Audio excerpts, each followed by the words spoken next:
ভগবান শ্রীকৃষ্ণ হলেন একজন অত্যন্ত কামুক প্রকৃতির এবং লম্পট। সেই কারণেই তার 16,108টা পত্নী।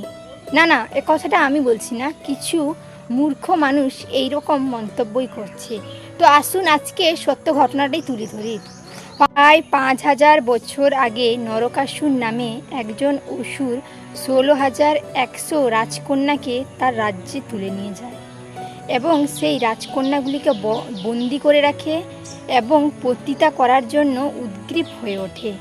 ইন্দ্রের কথা মতো ভগবান শ্রীকৃষ্ণ সেখানে যান এবং নরকাসুরকে তার চক্র দ্বারা বধ করেন এবং 16,100 নারীকে তিনি উদ্ধার করেন সেখান থেকে।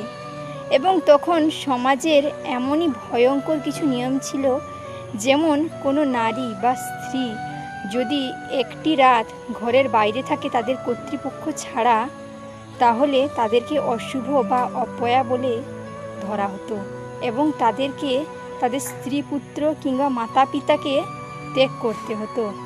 এমন বিপদের সময় 16,100 রাজকুমারী সমস্ত ভয় দূর করে ভগবানকে বিবাহের প্রস্তাব দেন এবং আমাদের করুণাময় ভগবান শ্রীকৃষ্ণ তাদের মান সম্মান বাঁচানোর জন্য তাদের দ্বারকায় নিয়ে যান এবং সেখানে মহা ধুমধাম করে তাদেরকে বিবাহ করেন।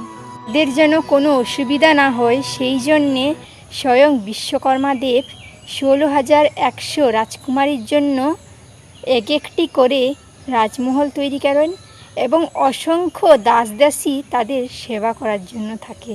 তারা এই কথাগুলো বলে না যে ভগবান এতগুলো বিবাহ করেছে, আমরা কেন করতে পারবো না। তাদের উদ্দেশ্যে আমার এই কথা যে ভগবান হচ্ছে এই পৃথিবীতে এক এবং অনন্য, তার মতো কিন্তু কেউ কখনোই হতে পারবেন না, তাই না? তাই জয় শ্রীকৃষ্ণ, হরে হরে।